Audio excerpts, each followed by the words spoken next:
Well, the good news is I can already go ahead and give you my review of that upcoming Sony Slender Man movie. Hey everyone, it's me, Aaron. I'm Michelle. And this is the Gauntlet of Garbage 2017 edition, in which we go back and look at all the films that everybody called the worst movies of the year from last year. And today we're talking about Rings. Plural. Plural. Spooky. Ooh, it's more than one. I mean, it's extra spooky, right? I almost didn't do this video. I almost was like, let's just scrap it. Let's not talk about this thing. Because the whole point of doing the Gauntlet of Garbage is A, to kind of cleanse our palate for films. To kind of go, okay, here's what the actual bottom of the barrel was from last year. That kind of like lets us know, like, okay, things aren't that bad. Like, there are so many movies I was like, man, this is one of the worst things of the year. And after doing the Gauntlet of Garbage so far this week, I've been like, yeah, it wasn't that bad. I guess Bright wasn't as bad as I said it was when I first saw it. We really shat on that movie. It's like, it didn't deserve that. No. Yeah, so that's kind of the point of these videos. But the other reason for these is so that I can kind of put together my worst of the year list when we do that at the end of the month. There is no way that this is going on my worst of the year list, but it's definitely getting an honorable mention for the same reason why it's not going on there. Because I don't know how much of this film I actually saw. Yeah, you were like passing out on the couch. No, let's stay in there. Come on, focus. Oh god, spooky things. Yeah, spooky. It's like it's scary. It's so scary. Like, I was able to stay awake, but like every now and then I would like look over and see you sleeping, and I'm like, should I wake him up? Because not much is really going on. I was like shaking myself, like, get up, old man. Come on, stay in the blanket. Get in there, Rock. Get in there, you bum. But man, this is one of the most boring films I've seen in years. It's like, and it's not even boring in like nothing's happening, because like we watched that Leatherface film a few nights ago, and that thing was so padded because they had nothing. They had no idea what they were doing with that. Yeah, they had no plans for that. They stretched out like maybe 45 minutes worth of content into an hour and a half. It was so bad. Stuff happens in this. But who gives a crap? Yeah, it's stuff we've already seen already. So it's so like boring. Yeah, it's like, we get it. We know how this goes. Move it along. Do something original. And I'll be honest with you. I didn't even like the Gore Verbinski, the original Rings adaptation that they did. The one that everybody applauded, was like, oh, this is a very like inspirational and groundbreaking adaptation of the Japanese horror classic, and oh, this really speaks to what was so creepy in that. I watched it, I was like, yeah, it's okay. It's fine. You know, some cool visuals in here, whatever. I did not jump on that boat with everybody else. I almost said train, but I was like, I think that means something else if I phrase it like that. I didn't jump on that with everybody else. I was like, yeah, it's fine, whatever. Did you see the original like Japanese Ringu? I did, and I did enjoy that. I liked it more than the American one, but I still, what a surprise. But I still didn't love it like everyone else did. Okay. I still was like, yeah, it's pretty good. I like it. It's good. Yeah, I love the concept behind it, but then again, there's so much creepy Japanese stuff out there that's kind of like that. I've always said that Japanese horror, one of the things that makes it so effective is that, yeah, you don't get out okay. Nobody survives a Japanese horror. If you look up in the sky and see a giant spiral forming over you, it's done. It's over with. There's no way to beat that. But yeah, so going into this one, I didn't dislike it as much as everyone else did, and I think part of it is because I was just like, yeah, I don't really care about any of this to begin with. But I also think that's one of the reasons why I found it so boring. It's because I'm like, oh my god, just stuff happening. Basically what happens in this one, we can sum up the plot of this one quick. Normally on these, we go step by step of every single thing that happens. This is a real easy one to bring up. There's this girl whose boyfriend is moving to a different college. She one day can't get in touch with him, but some crazy girl pops up on Skype going like, he can't run away from her, he can't run away. And like, she looks at that like, something is wrong, something has happened to him. And I was like, I think anybody else on earth, if suddenly some strange girl popped up on their Skype and was just like, where is he? Where is he? He can't run away from her. I think most people would go, my boyfriend's cheating on me. Which she never really seems to have that thought. At least I didn't get that sense from her. No, it's like, I feel like she thinks, oh, my boyfriend loves me too much. He's too loyal to cheat on me or something. I think, well, yeah, because they were like creepishly in love again. Like, yeah, they're in bed together. And it's like, do you remember the story of Orpheus and Persephone, of how he went into Hades to return her soul, but he lost it at the end because he had to look back at her one last time. I was like, who the fuck recites that in bed? And he's like, I feel the same. I feel like that too. It's like, I don't think I can ever live my life without you. By the way, I spent the first 10 minutes of this movie Googling who this dude was because he looks like generic Hollywood guy number 3. Generic, handsome, white Hollywood guy. I was like, this dude is like a rapper. This dude is like some like failed pop star musician or something. This dude was on a Nickelodeon show, like something. Like, I've seen this guy before. No, I've never seen him. I've just seen 50 other people who look exactly like him. But yeah, so then she drives in the middle of the night all the way to his college, which if you could drive there in the night, it's not that far away. Yeah, it's like, oh my god, it's been like 6 weeks since I've seen you. I miss you so much. Like, oh my god, chill out. In all fairness, ever since we got married, we've only spent one night apart, and that one night I was just like, oh baby, I miss you so much. I was like, yeah, I get it. I guess, but like, we're married, and like, we've been, who knows how long those two have been together, so. So she travels all the way at night to his campus, like, starts looking around his room, he's not there. She finds the notes for his college course that he's taking, like a biology course. She goes to the class to try and find him there, and the course is being taught by not Sheldon, but the other dude from Big Bang Theory, the guy who was dating Darlene on Roseanne, for all my fellow oldies out there. Yeah, it's being taught by him, and I will admit, I think he does a decent job in here. I'll give this thing praise where I can. He's doing a fine job at what they gave him. Mm-hmm. But it's revealed, she like tracks him down and like follows this professor and goes to his lab, and his lab looks like a fucking rave mixed with a supervillain lair. Like, he's got all these clocks on the wall with people's names on there. There's just an entire like wall in the middle of the room that has nothing but people's faces on them, and all the faces are the stretch face that people's faces appear in photographs after they've seen The Ring. And it's basically revealed this dude found the ring, and he's been studying the rules of the ring. Yeah, he's found the tape. Yeah, he's found the tape. And he's just experimenting with it. And he's getting college kids to sign up to experiment with it too. And basically, he's using all these college kids to be his experiments. I thought, this is a fucking great idea of where to go with the ring.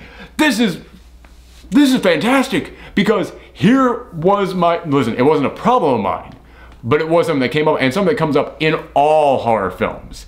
Not just The Ring, but The Ring had very specific rules, and anytime that you give something in horror very specific rules, you're going to want to go, okay, well, what about this? Mm-hmm. What about this? What about this? What about this? You do that with all horror stuff. I remember when I was a kid, like, me and my friends would go, well, with werewolves, what if you did this? What if you did this? Like, if you ever watch Monster Squad, in there, was they're like, silver bullet's the only way to kill them. It's like, what about blowing them up? Like, yeah, stuff like that. But with The Ring, it was very specific rules, so it was like, okay, well, what happens if you do this? What happens if you do this? What happens if you do this? Like, we did the exact same thing for It Follows. It Follows is another one of those films that makes you go, okay, well, what if you did this? Like, everybody I knew at work who saw It Follows, we all just sat around and go, well, what happens if you do this? What happens if you do this with It Follows? Like, could you get away from the demon by doing this? What if you die before the demon gets you? What happens then? Like, what does the demon do? Does it then just disappear? Does it go to the last person? I did the same thing with The Ring. I was like, oh my God, someone is going to experiment with this video, and you could address every single one of those questions. You could have like him experimenting with all these different people. He doesn't do any of that shit. Nope. His idea of experimenting is, I'm just going to keep showing the video from one kid to the next and just watching what happens to them. So he's basically like, killing off all these college students. No, actually, I don't think up until that point he actually had killed anyone.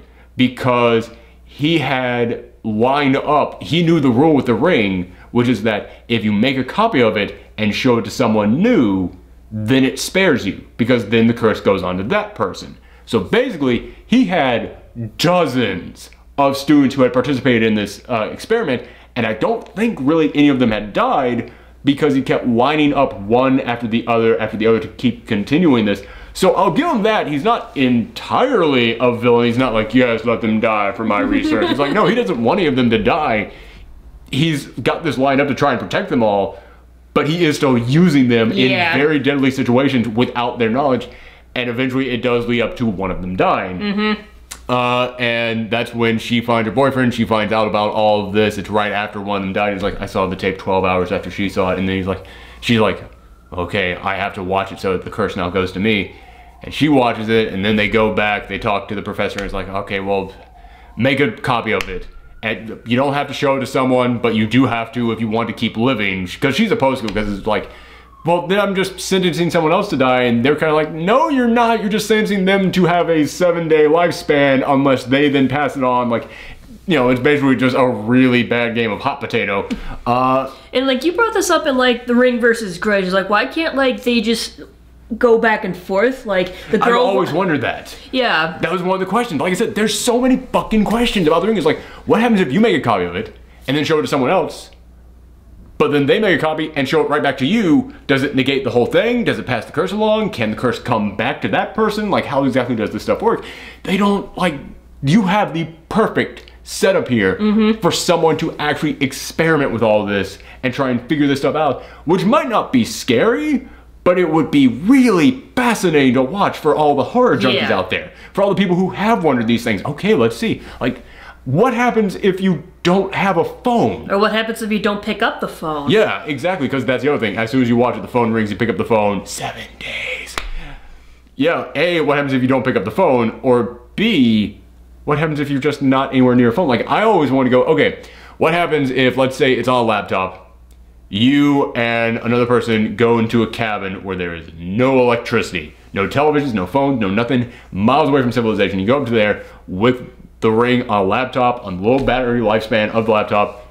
Person A opens it up, walks out of the building. You, person B, watches the tape. As soon as the tape is over, person A comes back in, takes the laptop, and then leaves and goes away for 7 days. And then on day 8, they come and check on you. What's happened? That's what I want to know, because then no phone call, no TVs for them to walk out of. What happens? I want to know what happened. Yeah, there's nothing. They don't do anything with that. But basically they go, okay, fine, just make a copy. She tries to make a copy. It can't reproduce this time. Yes. For some reason, they don't know why. And then they check and go, the file size of your video is larger than the file size of his video and of all of our other videos. And then they watch it. Well, she watches it again. She watches it again, and the professor watches it this time as well. The boyfriend doesn't watch. Because now it's like, well, we don't know if it does go back into you, except that then the professor's watching it, so then wouldn't it go into him as well? Yeah, it's one of those words like, I don't think you realize the questions that you're now raising about this. But she watches it, and it's now twice the length of the original one, and there's all these new images in there. So basically, their idea for the Ring sequel was create a Super Ring tape. Like, it's twice as long as before, with new content and director commentary. You click the director commentary, it's just some art. I really like this shot. There are some actually kind of cool shots in that tape, though, I will say that. The shot of the flood in the cemetery, that was pretty dope. But yeah, so then they're just like, okay, well, we found one of the images that I saw was of a church. It's this church here on this newspaper article that you collected. Oh, well, that's where they say that the girl was buried that was in the tape.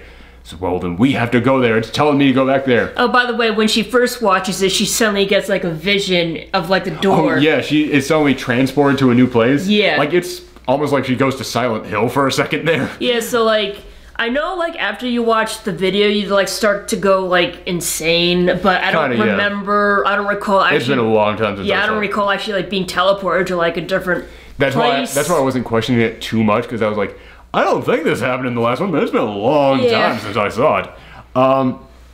But yeah, so they then basically go back to her hometown, and they start asking people there. They find Vincent D'Onofrio, who is this blind former preacher who turns out, spoiler alert, turns out to have been Samara's dad, and he's the one who wanted her dead.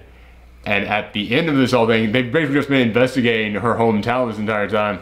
And at the end of this whole thing, Samara, or am I saying her name correctly? I think so. Okay, whatever, who cares?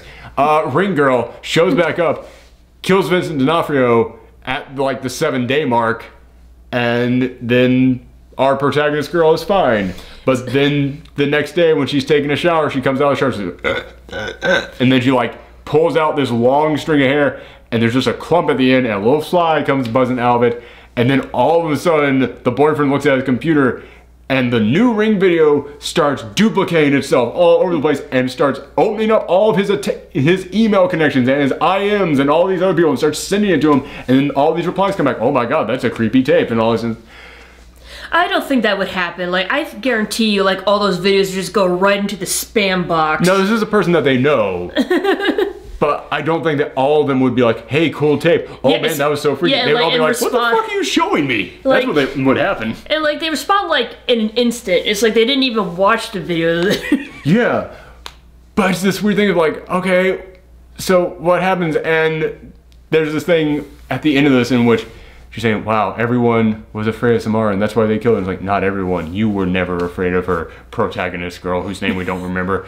And then they're talking about how the soul never really died. Like the professor is studying the Ring tape because he's trying to figure out what the soul is. He's like, the soul never really dies. It just takes on a new form. Yeah. And then at the end of this, she wipes away the fog on the window, and then she sees Samara standing on the other side of the window after she chokes up the hairball, and it's like, so is she now the Ring Girl? Well, is she going to now?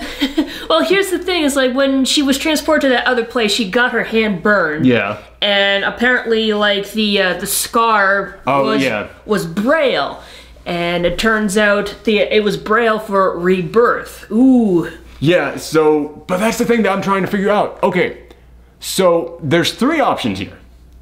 One is, protagonist girl is the reincarnation of Samara. Like basically when she died, because that's the other thing. I'm not sure of when Samara actually died, because when you see the flashbacks of her dying, her mom is dressed in pilgrim gear, but then Vincent D'Onofrio is like, I don't know, late 50s, early 60s at the latest, and he was her dad. So I don't, well then again, they grew up in like a very small town, and also there's no small town on earth where people still dress like pilgrims.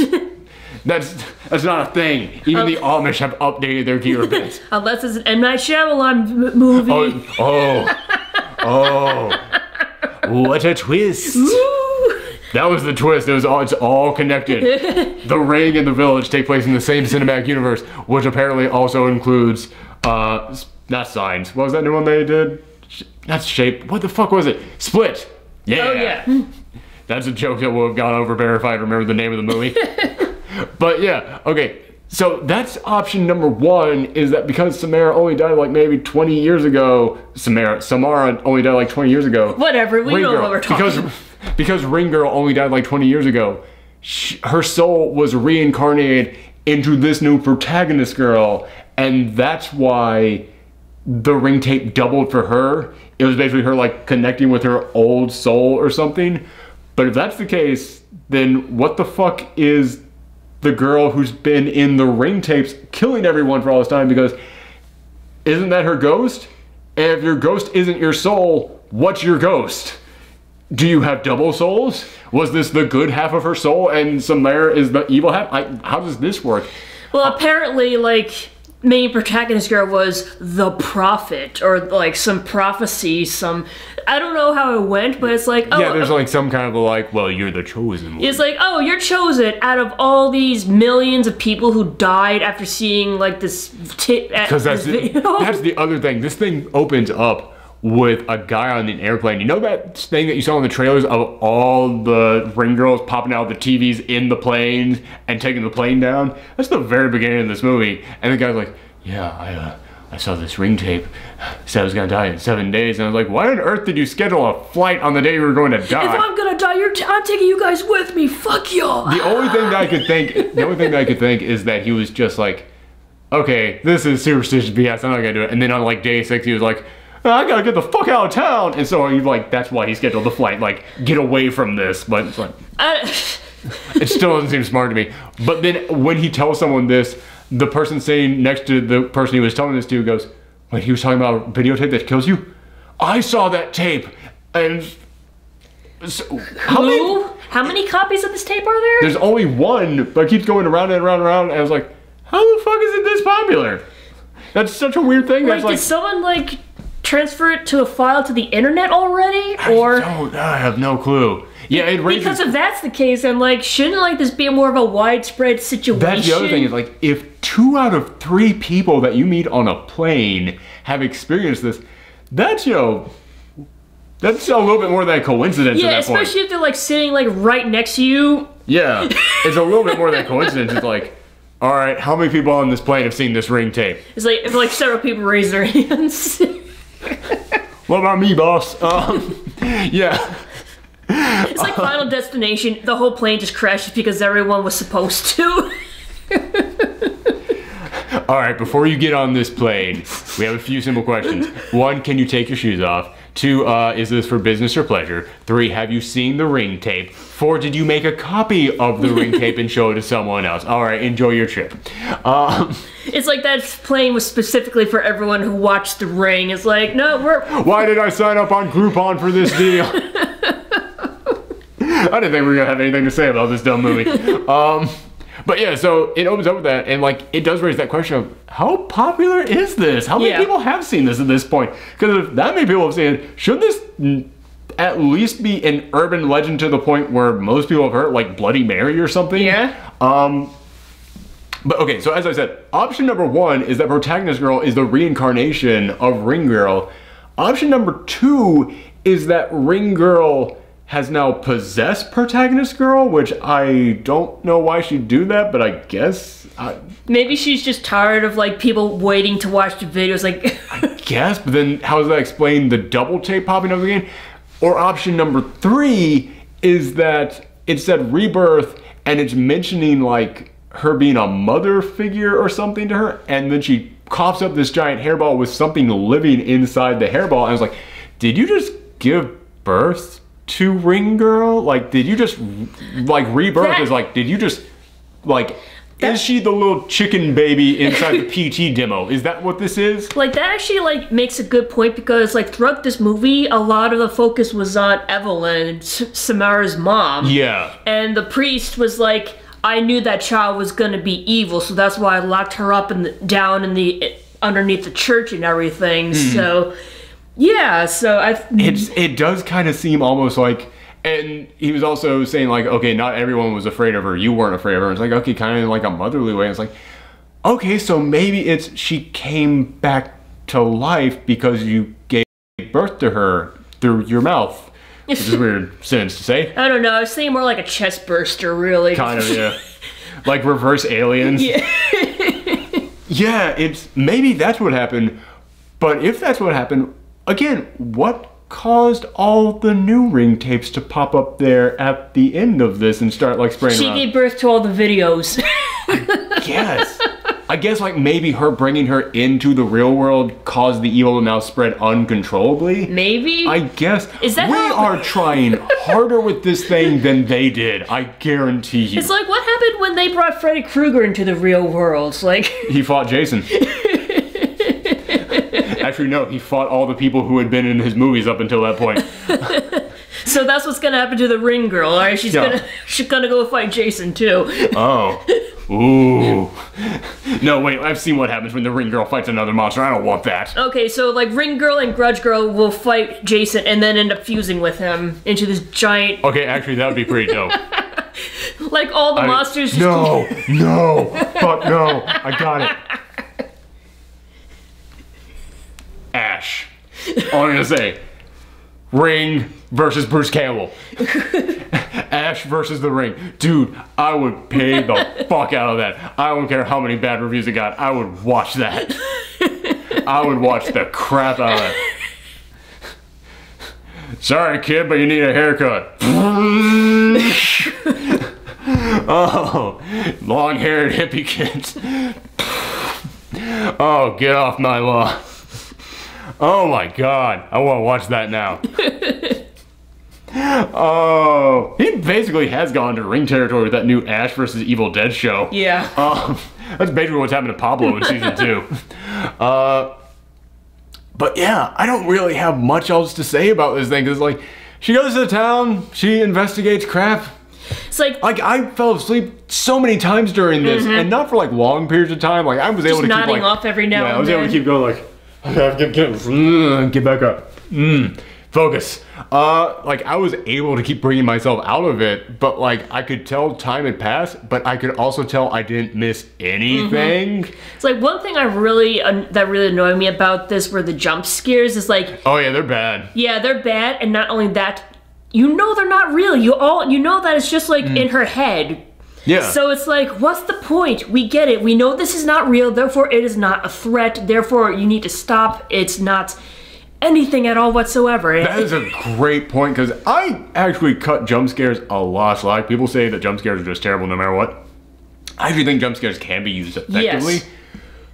But not when it's nothing. That to me is when someone like the cat jump scare is what I always refer to them, because it's always the something's here. Oh god, no! Fluffy, why are you doing that? That's the stuff that's bullshit.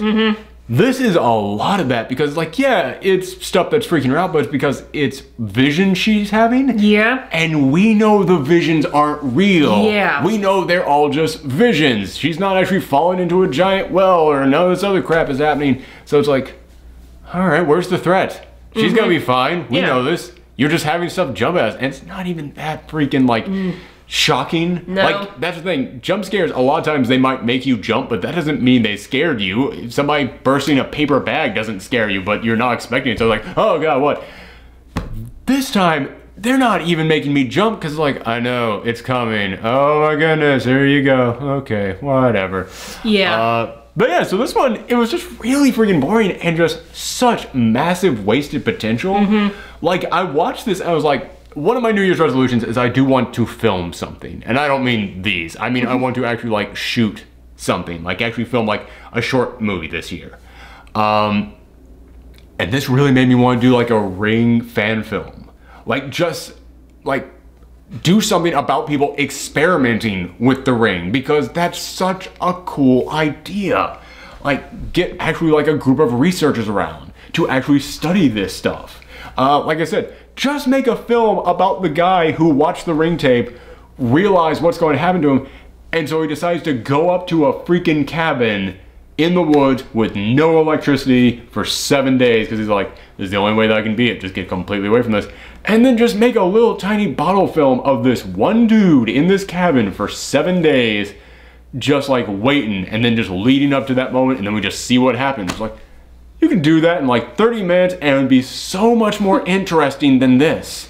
It would, God, all right, whatever. I'm just pitching my own ideas now. It's like, one thing I was wondering, like, ever since this is like the origin of Samara or Samara or... We change her name every time we say it. Or Samus or whatever. Samus. That would be actually way cooler, sorry, like... This is why Nintendo won't make their movies anymore. I'm afraid we're gonna fuck it up like this. But it's like, why a videotape?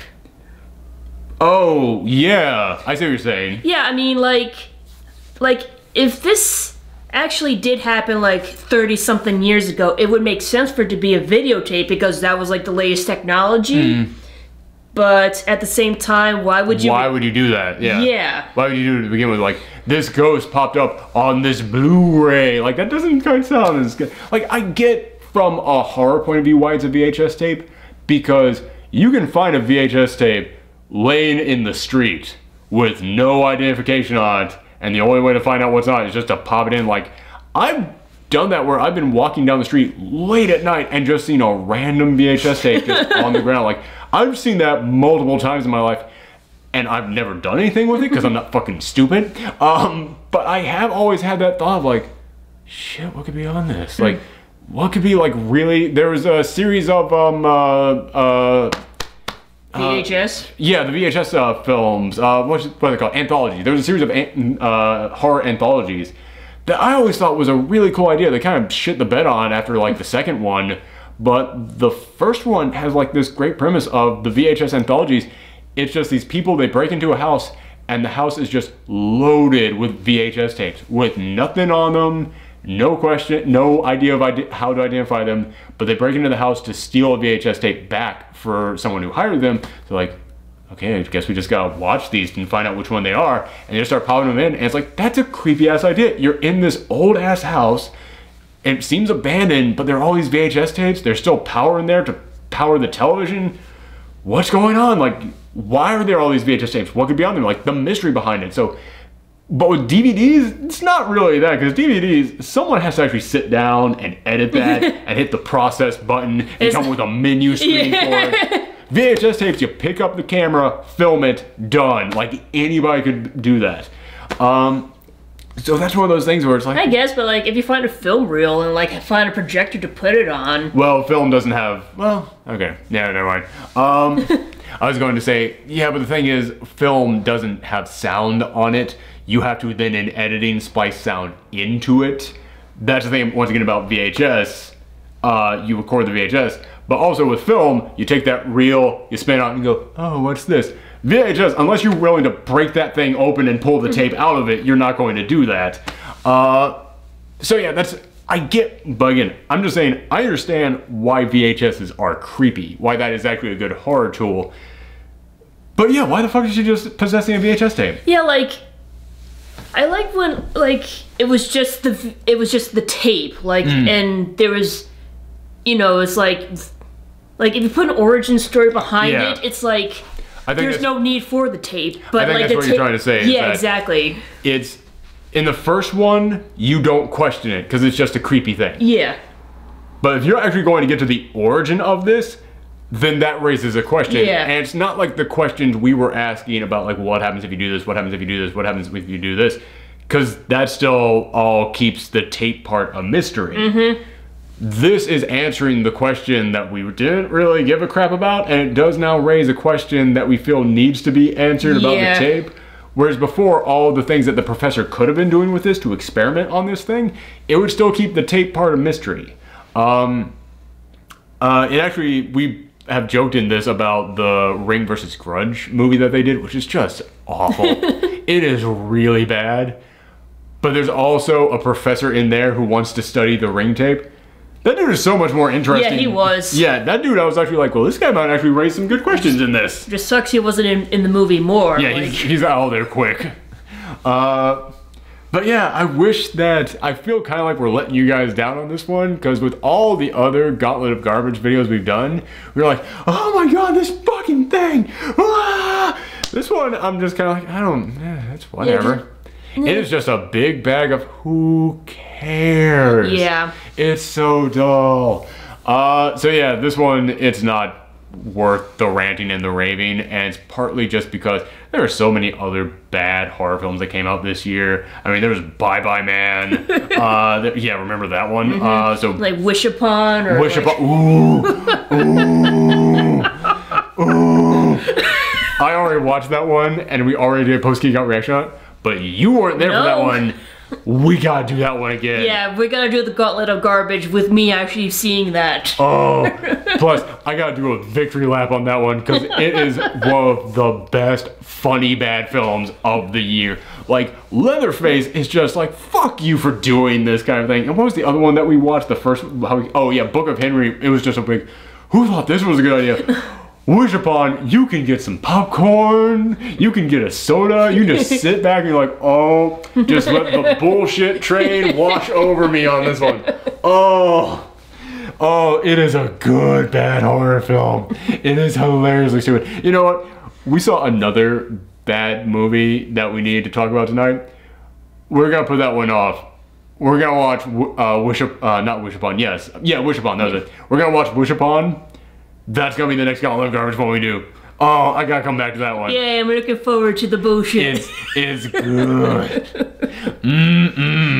Line the bullshit trough up. I'm ready to eat. Alright, but thanks everyone. Good night. Bye. Bye.